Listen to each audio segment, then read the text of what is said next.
아버지, 이 이름 안에는 참 많은 의미가 담겨 있죠. 오늘 그 무거운 짐을 잠시 내려놓고 진짜 나를 찾아가는 법에 대해 함께 이야기 나눠볼까 합니다. 평생 가족을 위해 달려오신 바로 당신을 위한 시간이니까요. 편안하게 한번 들어보세요. 이 질문, 왠지 모르게 가슴이 콕 찔리지 않으세요? 평생을 가족을 위해 헌신하다 보면 내 입에 들어가는 것 하나까지도 자식 눈치를 보게 되는 거요. 어쩌면 이게 바로 우리 아버지들의 말 못할 현실이 아닐까 싶습니다. 맞아요. 한때는 정말 가족이라는 배의 항해를 책임지는 든든한 선장이었죠.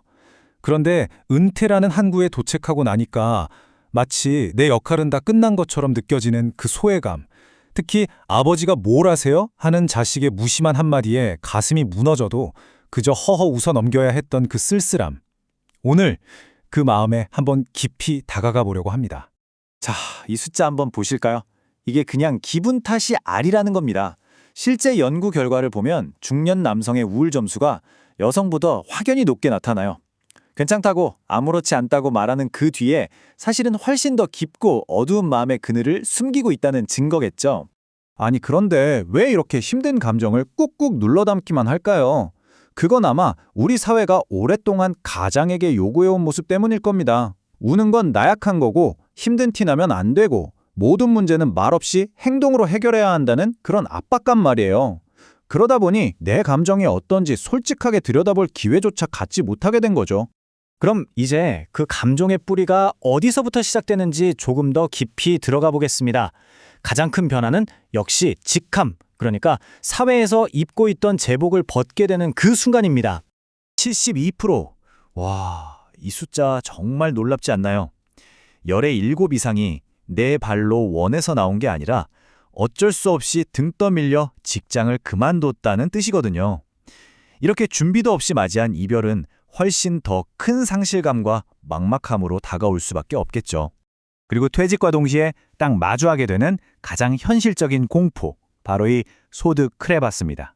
월급 봉투 하나에 온 가족이 환하게 웃던 때가 있었는데 이제 갑자기 수입이 뚝 끊긴 낭떠러지 앞에 서게 되는 거죠. 이건 단순히 돈이 있고 없고의 문제가 아닙니다. 바로 이 부분이 핵심입니다. 일이라는 건 그냥 돈벌이 수단이 아니라 가장이라는 내 이름이었고 가족을 책임진다는 자부심, 바로 나 자신이었던 거예요. 그래서 직함이 사라지는 게 마치 내 존재 자체가 지워지는 것 같은 그런 허무함으로 다가오는 겁니다. 이건 절대 아버님이 나약해서가 아닙니다. 그만큼 모든 걸 걸고 치열하게 살아오셨다는 증거예요. 하지만요, 이 고통스러운 시간이 끝이 아니라 새로운 시작이 될 수 있다면 어떨까요? 지금 겪고 계신 이 단절의 아픔을 더 큰 성숙을 향해 나아가는 일종의 성장통으로 바라보는 거죠. 한 연구에서는 퇴직 후에 겪는 이 과정을 이렇게 설명하더라고요. 경제적으로 또 사회적으로 단절되면서 오는 고통을 이겨내는 그 과정 자체가 우리를 더 성숙한 노년으로 이끌어주는 힘이 된다는 겁니다. 다시 말해, 이 터널의 끝에는 분명히 빛이 있다는 희망적인 이야기죠. 이 성숙으로 가는 길에는 크게 4단계가 있다고 합니다. 먼저 동료들이 하나둘 회사를 떠나는 걸 보면서 아, 이게 남의 일이 아니구나 하고 깨닫는 자각기. 그 다음엔 불확실함 속에서도 재취업이든 창업이든 어떻게든 새로운 길을 찾아 헤매는 모색기. 그리고 주변 사람들의 도움으로 쓰라린 현실을 인정하게 되는 수용기. 마지막으로 새로운 역할과 일상에 나를 맞춰가는 적응기로 나아가는 거죠. 여러분은 지금 어느 계절을 지나고 계신가요? 자, 이제 누구 아빠, 무슨 회사 부장님이 아니라 온전한 나 자신을 다시 만날 시간입니다. 여러분의 가치를 새롭게 찾아나갈 몇 가지 중요한 힌트를 같이 한번 살펴보시죠.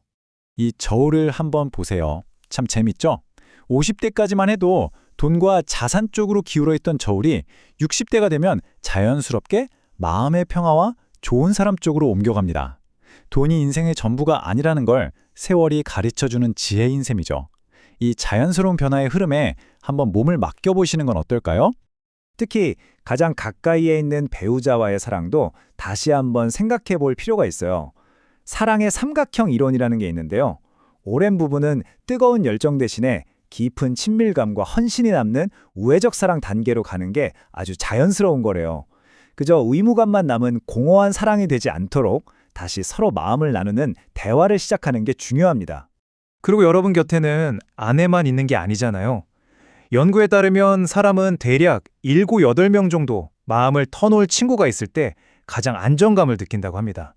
이제는 회사 직함으로 만났던 사람들 말고 정말 내 속을 다 보여줄 수 있는 오랜 친구들을 다시 한번 찾아보는 것도 좋겠습니다. 가족들과 다시 가까워지는 게 좀 어색하다면 이 세 마디부터 한번 시작해 보세요. 사랑해, 수고했어, 잘하고 있어.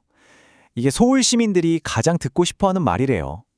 평생 쑥스러워서 못했던 그 말, 오늘 한번 용기 내서 건네보는 건 어떨까요? 그리고 무엇보다도 제발 이것만은 꼭 기억해 주세요.